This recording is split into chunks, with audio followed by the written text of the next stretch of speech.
And welcome back to the Let's Tuned go. In We're back, boys. podcast. We're back for another episode. Yes, Week 3 of the sir. NBA season. Episode 87. That's 87 crazy. is right. We've been doing this 87 is a right. while. I can't remember any Jazz players wearing 87, but I know. maybe some football players Yeah. like Rob Gronkowski. Hey, there we Our go. boy. Yeah, I feel like we don't have any Jazz players till like somewhere in the 90s. I know there's probably one, but Yeah, Jay Crowder. we might be. Oh yeah, Jay Crowder. That's right. I remember Ione, 81. Yeah, that's right.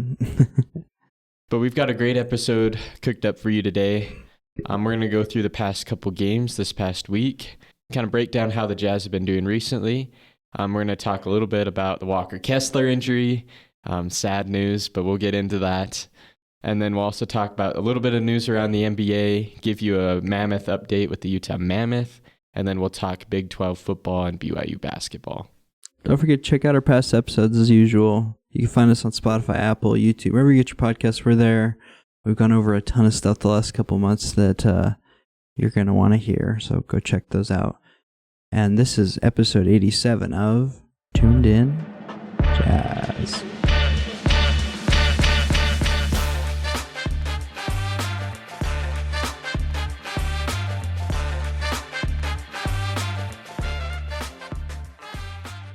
Well, a solid week, I would say, Yeah. for Jazz. We got to win. We got to win.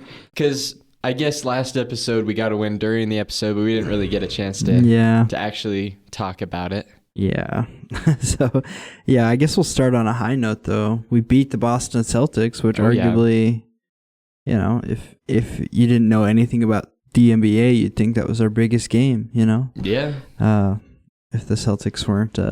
By the way, before we get in, have you been seeing the Jaylen Brown, like, hairline stuff? Yeah, like his paint. Yeah, it's like you're scuffing up guys' jerseys. I think that's so funny. I don't know. I think he's like denying it. Yeah. Like it's clear. Yeah, there's like clear that it's getting It's happened on like people. 3 or 4 times. It's funny. Anyways, but I just think that's just a little side note. Did you know? Did it happen during this game? That's maybe? I don't think I saw that it did. I'm sure. I don't know, actually. I'd be interested to know. We were doing the episode while it was going. Yeah, so I think just shave your head. I don't know. That's what I'm thinking. Yeah, well, sorry, even more of a side note. Jaylen Brown's in the Starting Five Netflix documentary, and he like unveiled his new shoe with Bill Nye there at like a science museum. Interesting. Because he like has his own brand that he's like the CEO. Yeah, Jaylen Brown's a smart guy, but sometimes when I hear him talk, he's a little different. But that's okay. He's very passionate about his takes. But he's a smart guy. Also, pretty good basketball player. Yeah, great basketball player. We couldn't stop him. Yeah, he had 36 points. None of them from three. He missed 9 threes, which is interesting. But yeah, the Celtics without Tatum, definitely a lot easier to beat than the Celtics with Tatum. I think they're going to have to do some, I mean, it's obvious they're going to have to do some rebuilding. I think even with Tatum and Brown, I think you need some more supporting cast. Like they're really missing Al Horford too. Yeah, that Queta guy I think he played for Utah State. He's pretty good. Yeah, he's solid. Not as good as Al Horford was, I'd say. Porzingis, he doesn't really fill that role that well. And they don't have a Drew Holiday at all. Like Anthony Simons just doesn't. He's not Drew Holiday.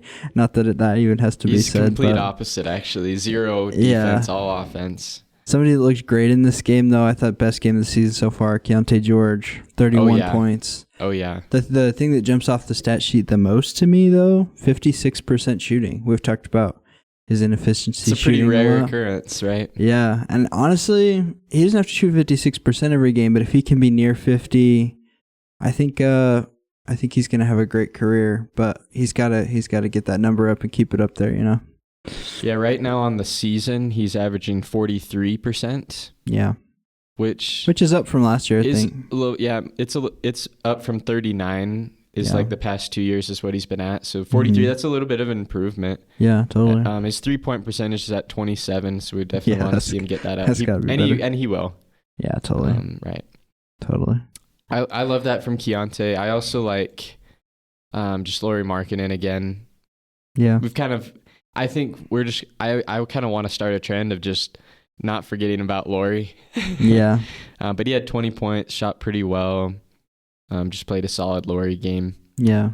And honestly, with the Walker Kessler injury, Mm-hmm. we're going to need this Laurie to kind of maintain itself. We're going to win some games. Yeah, I mean, Ace only played 18 minutes. Still a little frustrating for me. I feel like needs to be. You can't blame sickness anymore. Bryce did not play at all. Yeah. I don't know. Maybe he was injured, but yeah, you can't blame sickness anymore. First, it was like, the Ace was dealing with some flu or something, but now it's like, okay, what's going on here? Yeah. Why is he not playing? Yeah, I thought Filipowski played really good, 13 and 8. He didn't have that many minutes either for he was hitting threes, that production. Getting to the line. Yeah, totally. Doing a little bit of everything like he normally does. Yeah, he had a great game. Yeah, everybody on our bench had a positive plus minus. Yeah. So pretty solid outing for everybody. That was solid. Then moving on, we did get 2 losses. One of them not as bad as the other. Yeah. So let's maybe start with the one that was not as bad. The Pistons game. Yeah. By the way, the Pistons, they're 6-2. They're like top of the East right now. I think they're like 2 or 3. I think they're a legitimate contender to win the East this year. I think you're gonna have to compete with the Knicks probably, but yeah, Knicks, Cavs, Bucks. Yeah. And they can do it. They could compete with those. That's teams, reasonable. I feel like. Yeah, totally. I thought Spy had a good game, as much as I hate to say it. Yeah, I know you're not a Spy guy, but he was 28 looking good. Points, 10, 16 from the field. I think defensively, he just shows a lot of hustle, which I really respect. Yeah, and he was also like not just he did shoot a lot of threes, but he was also getting to the paint and like getting fouled a little bit. So it wasn't all threes, but he was hitting lots of threes. Totally. Yusuf Nurkic, 17 rebounds. What a beast of a game. That's kind of a classic Yusuf Nurkic game, though. That's what you would expect from a Serbian big man. Just get nasty in the paint and get some boards. Again, without Kessler, we're going to need Nurkic to probably start the season unless Filipowski ends up starting. Or Kevin Love or somebody. Yeah, I saw some of Filipowski at the 5, and I think that might honestly be what we end up going to eventually. Yeah. Him and Laurie together or something like that. There's a couple times already I've seen BYU run these weird lineups where they got, I know this is college, but where they'll put AJ DeBonsa at the 5. Oh, and it'd be interesting if the Jazz ran something like that. You could even put Lowry at the 5, just try a small ball lineup kind of. He's 7 foot. He can do it. Yeah. He's able to get blocks as well. Just try like the small ball, like at 5 out kind of thing. It might be kind of interesting to try.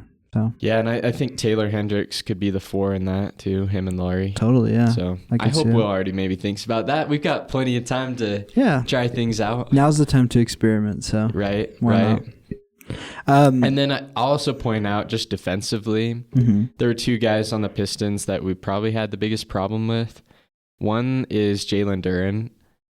He had 22 and 22 this game, which is kind of insane for a guy that's not even like really an all-star, but he's looking like an all-star against us. That is crazy. So that's one concern I have. Even though like Nurkic did pretty well on the glass, I think it'd kind of be more of a team effort to try and get more rebounds, or at least boxing out Jalen Duren during those minutes. Yeah.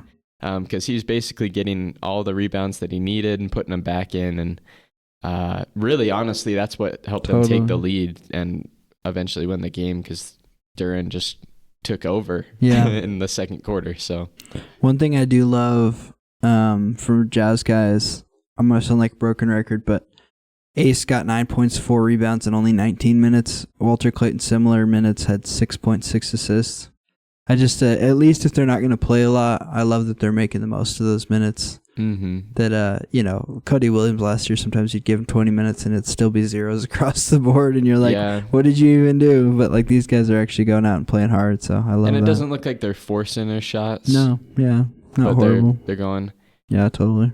I do hope, I know Ace Bailey, it says he had 5 fouls this game. So that could be part of the reason he didn't play as much. But I'm glad he's putting effort in, even if he ends up fouling a couple extra. Totally.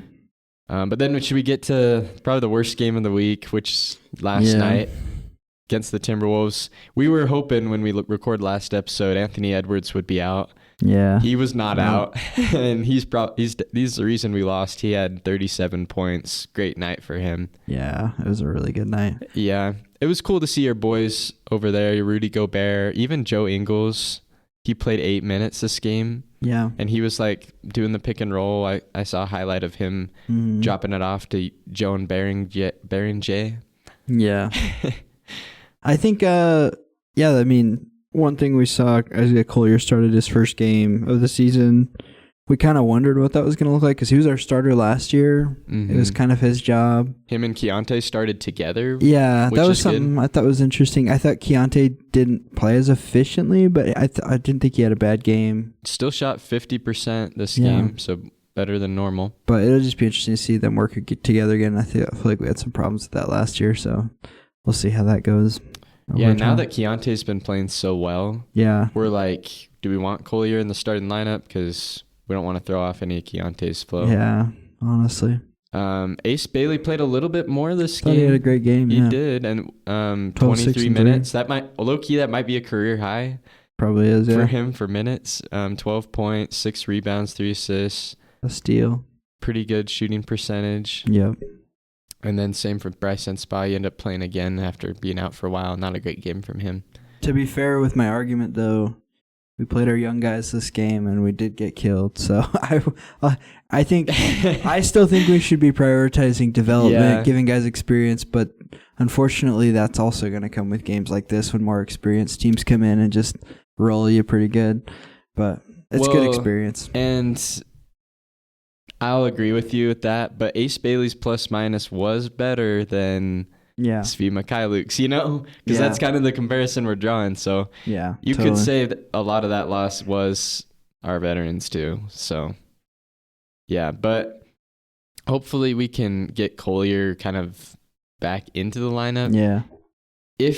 Back to playing at the level. Yeah, if we have Collier like just jump right back in as a starter, is there like could you see him like going back to the bench at all if like things don't go well for a couple games? Yeah. I really think we're creating a dilemma for ourselves because I think we have three guys who could be starting level NBA point guards. Yeah. I'm not saying they are that right now, but I just don't think you could play all three of them. I think it's going to be tough. And I'm kind of liking what I've seen from Walter Clayton, especially as a rebounder too. I'm like, maybe Isaiah Collier would be better somewhere else, And I'm also gonna add Bryce Sensabaugh in there. My take from the beginning of the year is that he might be a starter. Yeah. But of course he'd be like a shooting guard, right? Yeah, probably not a point guard. Yeah. The other 3 guys definitely point guards, but I think we're right. We got 4 guards that we need to play, and I was a Collier guy at the beginning of the year, but Keontae's just played so well. I think he's really the point guard now. Yeah. So it's hard to say. Yeah, and Walter Clayton, I mean, we forget that Isaiah Collier is still so young, isn't he? Like 20? I think Walter Clayton. He was a one and done, right? Yeah, so he still has a lot of potential to develop into something, but Walter Clayton's just at the age where he can come in and like he's NBA ready, and that doesn't mean he's going to be better than Isaiah Collier, but I don't know. It's just tough to decide. Might mean he's better right now. Yeah, I think so. Possibly. I think so. Especially with Collier kind of being rusty. Totally. And Isaiah Collier's not a great scorer either. I mean, he's not bad, but really the reason he started last year was because of his playmaking ability, and which he's really great at and we could really use, but he's got to be a better scorer. And now Keontae kind of seems like he's older a little bit, like maybe a year older. Yeah. And he's kind of got more experience at this point. Taking on a leadership role a little more, it seems like. Everyone's saying he put in the work in the off season. Yeah, totally. So be interesting to see. I bet Isaiah Collier will probably start next week's games, so we can kind of see how it works out. Maybe we just let Isaiah Collier go get a G League MVP this year. Yeah. Just kidding. I was like, yeah, and then I was like, wait, why did I just agree to that? I'm just kidding. That would be pretty awesome, but I don't think. Yeah, him and Cody Williams both win MVP, just like keep him there. co-MVPs. Yeah. I mean, why not? Yeah. But a solid week. It seems like we've basically had 1 win a week for 3 weeks in a row. Yeah. So maybe that'll kind of play into your predictions. Yeah. For the next week. Maybe you're going to pick 1 win. Maybe be a little bit more optimistic. We'll see. Let's start with the game tomorrow night, or Monday night, rather. We're going to play the Timberwolves again, but we're going to bring them to the Delta Center. So it could be a little bit closer, hopefully. I don't think it could get any worse than than last night, losing by 30. Yeah. But we got a little bit of an advantage being at home. What do you got for that game? Yeah, so I think we don't lose twice in a row to the same team, so I think Jazz get a win. I'm going to say +6. I don't know. So I don't really have any reason other than I just think being back at home after a long road trip, maybe we'll be a little revitalized. It feels like there's been a couple-day gap between the games, so maybe we'll be rested too, so I'm going to give us the win. I like it. I'm going to go with a loss. Okay. I just feel like the Timberwolves, they kind of dug themselves a hole the first couple games of the season. Totally. With some losses and Edwards being out. And so I think Edwards is going to try and will them to a couple wins and a win streak here to get up in the standings. So I think it's going to be a tough game with him being back and determined to win. Yeah, totally. I like that. What about then we play the Pacers? Pretty bad team so far this year. What do you feel like? See, that would be 3 losses in a row for the Jazz, and then I think Pacers are probably our easiest matchup of the week. Yeah. So I think if the win that we're gonna get is the most likely win that we can get this week is against the Pacers, and so I'm gonna have Jazz win by 12. Ooh, okay. Not even close. Just take care of business. I like that. I think I agree with you. I think Pacers are 1-7 to start the season. It's clear that without Halliburton and Miles Turner, they're a different team. Mm-hmm. They'll get back, but right now, they're not very great. They're not the NBA Finals team. Pascal Siakam can only do so much by himself. So I'm going to say Jazz win by 5. I think, I don't know. I could see, I'm predicting more than one win this week, so I like that game to be a win. And then we go into our final game of the week, Thursday night. Mm-hmm. Love that we got a home stand. Yep. We got all 3 games at home this week, so that should help. We're going to play our boy Quinn Snyder and the Atlanta Hawks. Yeah. What Nikhil Alexander Walker. Yeah, Nikhil Alexander. Yep. I really like the Hawks roster. I think they're a sneaky playoff team in the East this year. So far, they've been kind of average. Yeah, not a great start, but I like Reese Shea. I think people are too hard on Trae Young. I think he has some issues, but anyways, I really like their roster. Love Quinn Snyder. I say Jazz lose by 10. I think this could be a hard game for the Jazz. That's fair. And then I'm going to stick with you. I think we're getting 2 wins this week. Okay. Different wins, though. I think it's the first week we'll ever get 2 wins. Yeah, maybe the only. But I am going to say it's a close game. I'm going to say the Jazz only win by 4. Okay.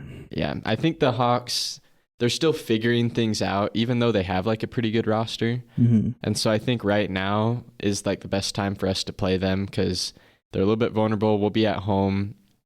And so I think we'll have just enough to get the win. Whereas maybe later in the year, I think the Hawks are going to be a little bit better. Yeah, I like that.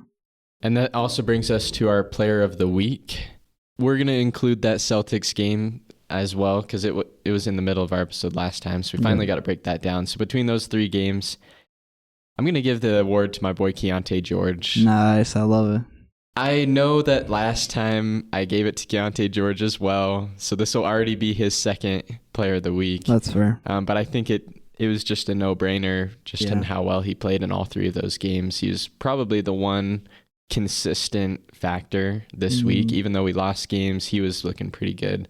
Totally. And 2 of those games he shot 50%, which is something that we always talk about with Keontae George is his efficiency, but this week he played very well and was efficient. Totally. I love that. I think he deserves it.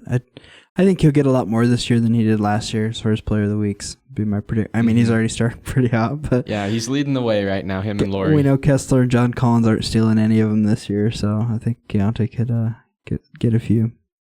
Low-key, I know you would have hated this, but I was thinking about Svi Mikhailuk because of that one game. Yeah. If the Celtics game didn't count, like he probably would have been close to player of the week just because there were only 2 games and he played well in one of them. Hey, listen, if this is just like a get his trade value up thing, I'm totally down to turn this into a first-round pick. But, I just need our young guys to get some experience. So. I agree. Well, speaking of that, Walker Kessler, tore his, I think it was his labrum, which is in his shoulder. Had successful surgery. Yeah, it went well. But the season is over for Walker Kessler. I have lots of thoughts on this, but what are your initial thoughts about hearing about this? Maybe before we get into like thinking about future Jazz, I just want to read. I really liked what Walker Kessler posted. You sent this to me last night because I don't know. Walker Kessler just seems very mature about how he's handling all that. Because I know a lot of guys in the NBA, they'll get hurt like Kessler is, and they'll just like get angry or get upset with the organization, different things like that. Seems like Kessler's taking it well, kind of similar to how I saw Taylor Hendricks last year take his injury. Totally. So he said surgery went well, tough to see the season cut short, but I'm in good spirits, focused on coming back stronger. And then he even talked a little bit about God in his scripture. He shared scripture from the Bible in Isaiah. So do not fear, for I am with you. Do not dismayed, for I am your God. So he's saying like, yeah, this is rough, but I'm going to come back stronger. Trust the process. Not Joel Embiid, but he's going to trust the process, right? He's going to get back to being himself. And before we get into like just future talks, I'm just really impressed with how he's handling things and his maturity. Yeah, totally. I think, man, I just love Walker Kessler. I just love how he like embraces Utah too. It seems like he enjoys being here. I mean, I just think he's for what we got him for. I mean, it kind of felt at the time like he was just kind of thrown into that Gobert trade as we like, didn't know who he was really. Yeah, and we're like, oh, this, what's this guy going to be? And then he turned into like something that we're like, oh, okay, well, he kind of just replaced Rudy Gobert, and in some ways does different things better than Gobert. Like maybe not a better defender, but like he can shoot threes a little bit. Totally, yeah. Better touch around the rim. Good shot blocker as well. Yeah, I haven't really felt like he's gotten lost on guards a lot like Gobert did sometimes. So, yeah, it's a really tough loss. I think my initial thought is I wonder how essential this surgery was. I don't really know about shoulder stuff, but we talked a little last week about like how long do the Jazz decide before they start to tank again? Are we actually competing this year? Yeah. So it kind of raises the question in my mind was this actually like necessary right now, or was this just like, might as well do it now, we're not going to win this year, like it kind of doesn't make sense to me for that, because I'm looking at this from kind of two perspectives, from Walker Kessler's perspective and from the Jazz. Like for Walker Kessler's perspective, his contract is over at the end of this year and he becomes a restricted free agent. Yeah. Jazz didn't give him an extension that he was kind of expecting. Yeah. And I think, honestly, I was expecting him to get an extension. Yeah. He had played so well last year. He played really well this year up until now. So we kind of expected him to get that extension. Didn't happen, and now his contract's about to end. So you wonder, like, for Walker Kessler's perspective, he'd want to be out there on the floor to prove himself. At least I would. Yeah, that's true. And maybe he has already proven enough, but in our eyes, but to the Jazz, I don't think he's proven enough. Otherwise, they would have given him the extension by now. Yeah, that's true. I just think I'm making a bold prediction right now, but I think that this draft class might be one of the deepest ever, just looking at how these players are starting so far. I mean, like, you have 3 number 1 guys legitimately, like not just saying that. AJ, Darren Peterson, Cam Boozer, all those guys are like franchise building players. And I'm like, if I'm the Jazz, I'm like, oh, I don't know. I don't know how we could pass up on this. It's hardest for the fans, right? I totally agree. And but I just wish we weren't on our 3rd year of fence sitting. Like, I mean, I know we've talked about this before, but it's like, it's really frustrating when it's like, can we pick a lane here? Are we rebuilding or are we not? Like, are we trying to compete for the play-in? If so, then let's not trade all of our guys at the deadline again this year. Like, let's push to the end, like. Anyways, I agree with you, though. It is a little weird timing with the contract. Part of me wonders whether or not this is the Jazz choice. I mean, this could have an effect on Walker Kessler's decision. Seemed like he was a little, not disgruntled, but he didn't seem like he was very happy about the contract situation in his press conference. So it kind of makes me wonder, like, will we see Walker Kessler again in a Jazz jersey? I really hope so. And he is a restricted free agent, so at least... Yeah, but he's going to get paid for sure. Yeah, I agree. I at least we can match whatever he gets. Yeah. And I don't think we have to worry about him leaving if we want him back. Yeah. Right? As we have that option. But it is getting to the point where you wonder if the front office does want him because they didn't give him the extension he would have accepted. Yeah. Right? Maybe it was just trying to find the right number. They couldn't agree. Yeah. But and it feels like outside of Lowry, Walker Kessler's the name I've heard the most in trade. Like the Lakers seem to want him really bad for some reason. Well, I guess not for some reason. They need a center, but I'm sure there's other teams that have been calling being like, hey, what can we give you for Walker Kessler, you know? I do think that there's a good chance that the Jazz without Walker Kessler are bad enough to tank pretty good. Yeah. So we might not even need to trade Lowry, or we may not even need to trade whoever. We need to trade Svi. I know that. Svi. Honestly, I'm down to trade Svi just to open up minutes, but yeah. I know you want to trade him. But we may not even need to trade Lowry, and we might be able to still be in that range to tank if that's what we decide to do. Yeah. But again, I think as a GM perspective, I think the move, especially now that Walker Kessler went down, the move is to tank. Yeah. But as a fan perspective, I think it's rough to give the fans a fourth year of tanking in a row. Yeah. And so I'm also looking at like some of the other teams last year, how they played decently well. They maybe won like 20 to 30, about 30 games, and they still got a decent pick. Yeah. So maybe, I don't know, I might be okay with like not tanking as hard as we did last year, but still making sure you're in like that, maybe like 3 to 7 range. Yeah. I personally, I think, I think it was David Locke talking about how the Jazz have a lot of picks that aren't going to be good, which we've already seen. Like we have Minnesota's picks, Cleveland's picks. Neither of those teams is going to be bad. And it's like, maybe it's time to start going back into the, big game hunting, where it's like, I would just love to see the Jazz, like I said, pick a lane. It's like, because I don't think that the roster we have right now is ready to compete. I don't think it will be ready to compete unless we add some bigger pieces. So it's like, maybe we package some picks and like go take a big swing. Yeah. If you don't want to tank and you're just like, let's win. Yeah, you got to go get somebody. I think you got to use some of those picks, because like I just don't think we can keep adding late first round guys, and we clearly don't even have minutes for our lottery pick.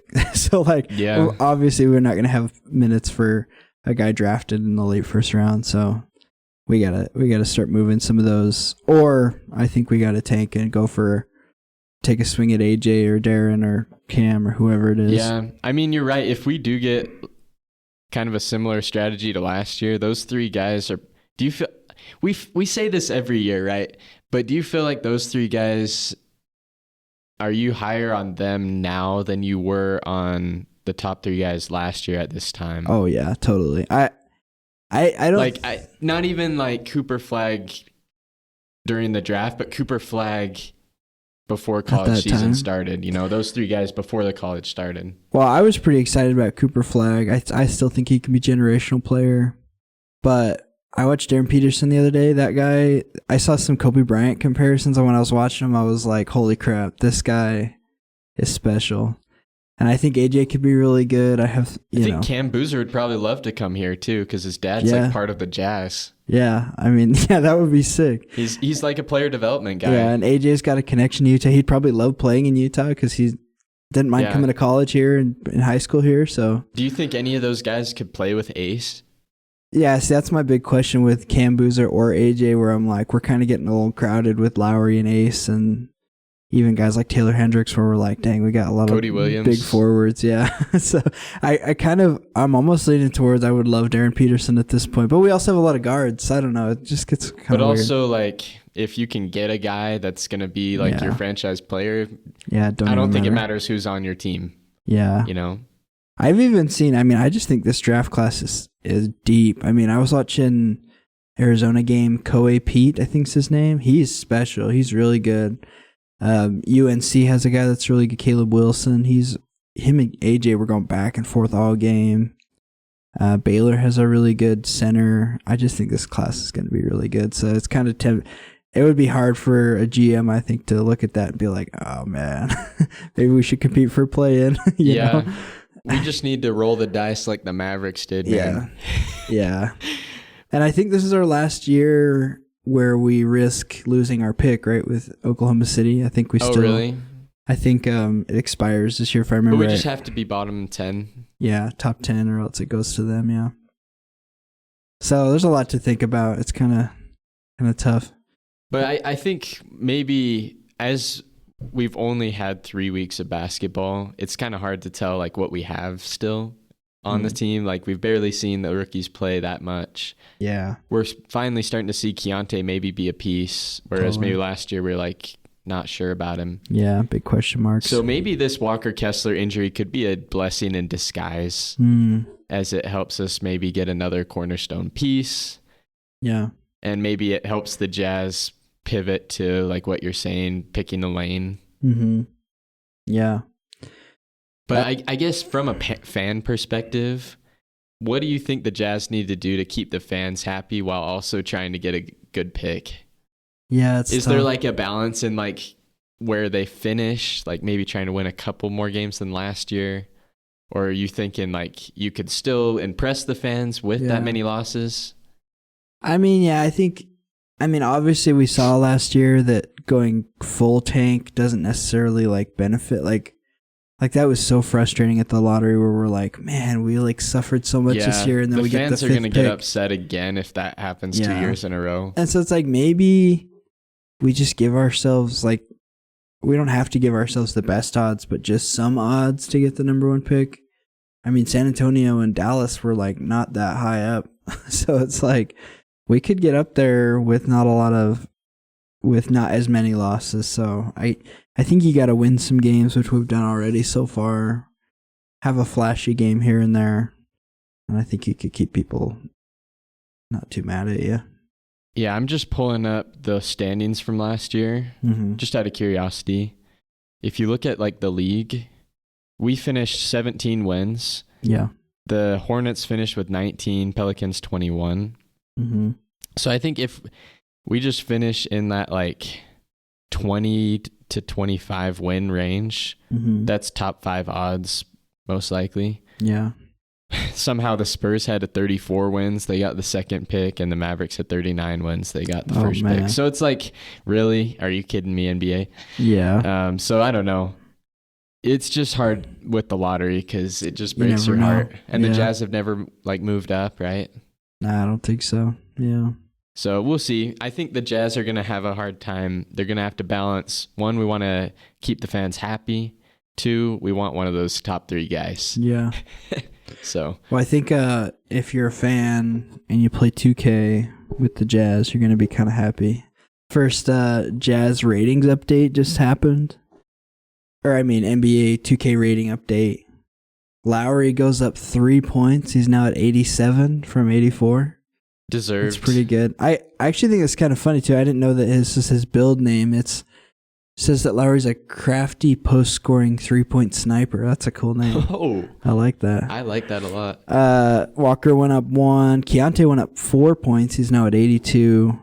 If you had to guess who our biggest drop in ratings was, who would you guess? Biggest drop in rating? I'll tell you that it was 4 points. This guy went down 4 points. 4 points.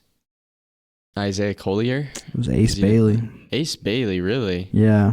Interesting. Yeah, just because he hasn't really gotten out there. I guess so. Yeah, he's at 80 or he's at 73. Sorry, not 83. Yeah, and then currently our lowest, Elijah Harkless. I guess that's fair. Not really surprising. Two-way player. Oscar Shibwe is 3 higher than him, which is a little surprising. But yeah, I feel like they should be about the same. Yeah. Yeah, I'm impressed. I think Keontae could even jump more to like an 84 by the end of the season. Yeah. I could also see Ace Bailey definitely ending like at an 80. Yeah, and if Lowry's going to have more 50-point games, he could find himself up near 90 if he. Yeah, that's true. If he keeps playing this honestly, way. The way he's been playing these last couple of weeks is 90 level, but if he can just sustain it. Totally. Well, is there any teams or situations you've been watching the NBA this week? What are you watching? I'll give you my weekly Spurs. Because I don't know. I low-key keep watching the Spurs. Their highlights are just dope. They're so good. I saw last night Wemby dunked on KD on like a lob or something. It was pretty good. And then, they're third in the West right now. Yeah. I don't want to talk too much about them every single week, but I've just been loving the Spurs. And De'Aaron Fox is coming back their next game, so it's going to be cool to see. Yeah. I've really been watching. Okay, well, I haven't been watching his team because they're pretty garbage, but I think Jeremiah Fears is looking really good.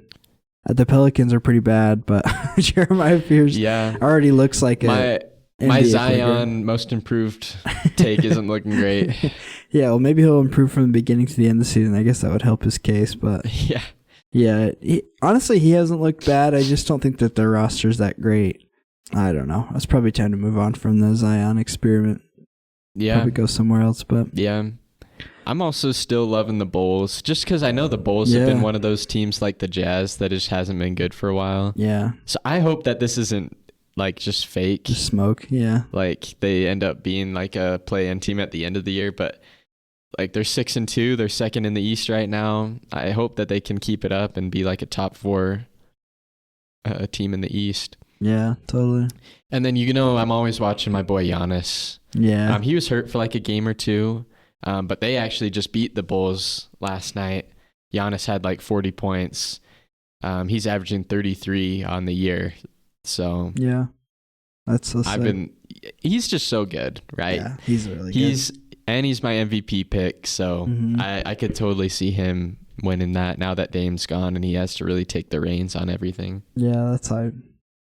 I love that. Well, a little update on the Utah Mammoth. I think we've had 1 win, 1 loss this week. We're at 9-5 currently, 0 ties, which is good. Overtime loss, right? Oh yeah, that's right. But I think we're currently 3rd in our division, which is good. That would have us in the playoffs still. I think we're top 5 in the Western Conference, which is also really good. Yeah, one of those teams is knocking on the door. Yeah. In the standings, trying to knock us back to the wild card. So we need to win a couple games to keep that.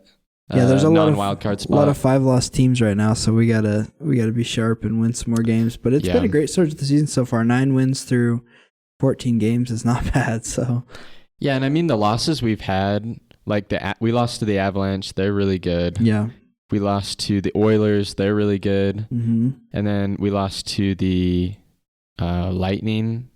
I see, right? The Lightning are like average. They're 7-5 right now. Yeah. So, I mean, we've lost to a couple pretty good teams. And so I think once we start playing these bad teams, I think we'll be able to take care of business, hopefully. Totally. Well, Big 12 football, it's getting pretty hot. Utah took care of business last week. Yeah. Utah's looking good after they lost to BYU. They've kind of bounced back. Yeah. I think since our last episode, too, I can't remember what day we recorded, but the college football playoff ranking came out. Looks like the Big 12 could be primed to get 3 teams in, which would be incredible. I think some cards would have to fall our way, but both BYU and Texas Tech, who play today, are 7-8. Utah's at 13, which has them just out, and they'll probably win out. So we might have 3 teams in there if we play it right. If Utah's at 13, would they need to get to like 11 because the group of 5? The group of 5, yeah, probably. So, and if they went out, that's totally doable, but it's like right there. Yeah, I think it would be, honestly. I could see some teams dropping like late in the season, some games like Oregon plays Iowa today, which I think is a risky game. Yeah, Iowa's always one you don't want to play. Yeah, and Oregon hasn't looked great this year. They're still a good team. They lost to Indiana too, so they're not as good as we thought. They got rolled by Indiana, and they already have 2 losses. I'm pretty sure they lost to Penn State. I can't remember. They lost to somebody else, but yeah. So as much as I hate Utah, I think it would be great for the Big 12 to get 3 teams in, so I'm rooting for all I was them. talking to one of my buddies who's a Texas fan, and he says that like Texas A&M might be kind of an imposter because they haven't really played that many good teams yet. Yeah, and so he thinks that they play Texas upcoming, and that's going to be a pretty good matchup too. Maybe Texas A&M could drop a little bit. Yeah. Something I hate in college football sometimes is like the circular reasoning that we use, where it's like people look down on the Big 12 because it's like the Pac-12. When you look back at them, this team beat this team who beat this team, you know? Yeah, and you're like, oh, well, they all have 4 or 5 losses, and it's like, how do we know that's not because they're all great teams beating each other? Like, you can't prove that they're... And then there's like all these hypotheticals of like BYU would get rolled by an SEC team, and it's like, yeah, but you can't prove that. Like, it hasn't happened. So like, you can't just say that. And there's 4 SEC teams above us. Yeah. So hello. Yeah, it's like it's not like we're getting overrated right now. Yeah. So it's like, I don't know. I think if BYU can find a way to win out, we deserve a first round bye. It's going to be tough to win out, obviously, but I think we need to jump into that top 4 if we win out. If we go 12-0 and we beat Texas Tech and Utah, 2 potential playoff teams, we deserve a first round bye, I think. Oh, so. Yeah. I would say so. Even if we lose the Big 12 championship, right? Totally. I think so. Totally. But it's going to be probably the game of the year so far tonight. And I mean this morning, because kickoff's in 30 minutes. Yeah, it's close. And then I think last week we talked about our predictions for like what the score might be. Mm-hmm. Has anything changed for you? I still think BYU can win. I think I saw that their fans have been camping out since last Sunday. They're really excited. I think it's going to be a tough crowd. But BYU, I don't know. The Texas Tech, their quarterback's been injured. He's healthy, but their backup's out. So they're on their third. And our defense is tough for anybody. Yep. And so this might be a low-scoring game because their defense is really good too. It's going to depend on Bear taking care of the football, I think. Mm-hmm. But I think we could win, absolutely. LJ's back. Jack Kelly's back. Raider Demooney's back. JoJo Phillips is back. JoJo Phillips is back. We're ready to go. We're ready to roll. I hope so too. I think I'm sticking with what I predicted last week, just BYU by 7. Yeah. It's going to be close, but I think we can take care of it. I like it. I think BYU needs to not fall into the habit of going down early because I don't think you're going to catch up to Texas Tech, but... We're going down late. That's worse. True. That's true. So, but we can't do the Colorado 14-0. No. Or the Arizona. Yeah, that will go bad for us. So we gotta start hot, I think. Yeah. Didn't you say before we recorded, you mentioned that this is like our first top 10 matchup as a top 10 ever team? Yeah, that's crazy. We've had a great history, so it's kind of surprising that we've never had a game like this, but this might be the biggest game of our lifetime, at least. I mean, as far as the stakes. Like maybe being able to really go far. Yeah. I mean, it's kind of crazy that we're in this position. I don't know. That's exciting. So we hope for the best for our Cougs. Yeah. In 30 minutes. And then we've also got our BYU basketball team. Yes, sir. Who I feel so spoiled that this is the time when I'm at BYU is being able to see all these sports teams just do well. AJ already looks like the best player in the nation, He's arguably. So good. He had 20 points against Villanova. Mm-hmm. Team rolled. I thought Richie looked pretty good. Yeah, Richie. I still think he could be a little bit more assertive. Totally. Yeah. Rob Wright also looked pretty good. Yeah. He got his buckets. I think Rob Wright's the guy I want on the court when AJ's off the court. Because I feel like the offense through Rob Wright is still pretty good. Yeah. So whenever AJ's out, I kind of want him out there. Yeah, and honestly, this game was won by Kebaketa 100%. Oh, yeah. Did you see his block? Oh, yeah. And that... Oh, wow. There was like a drive right after that where he like legit guarded 4 different guys on the same drive, and he closed out and caused a miss. And I'm like, this guy is such a freak. Like, he's like Giannis. He's like... Yeah, and he wasn't like that a couple years ago. He's gotten better each year. Yeah, he's so athletic and just causes problems. And he was doing all these pin down screens that were getting AJ open. And he's one of our X factors this year, I think. So he's really good. Totally. But I think we're gonna play a couple bad teams here. Yeah, we'll have to wait a month or so to see kind of what we're made of. Let's assert ourselves a little bit. I know. I guess this week who do we got? Holy Cross. Mm-hmm. Could be a tough one. They're gonna need to pray. They'll need a Holy Cross. Or what is Charles Barkley? You remember Charles Barkley on the Dream Team? They said I can't remember who they were playing. Like some African country, and he's like, they're in trouble. Yeah. Yep. Yeah, so Holy Cross is in trouble. Yeah, we always got to take care of business. Same with, I think we played Delaware as well. Yeah. So Delaware's in trouble. Yeah, I'm glad we have a couple of cupcake games because I was getting a little worried with how crazy our schedule's getting, but I love it. So I'm glad we have a couple tune-up games. I think it was Angola. They were like, Angola what? Angola is in trouble. Yeah. Yeah, so good luck, Holy Cross. Good luck, Delaware. Yeah. We'll take care of business. Well, thank you so much for joining us in our episode today. Don't forget to check out our past episodes. We've talked about a lot of games, prospects, what we think the Jazz should do. You can find those all on Spotify, Apple, YouTube, wherever you get your podcasts, and we hope that you have a great day. Peace.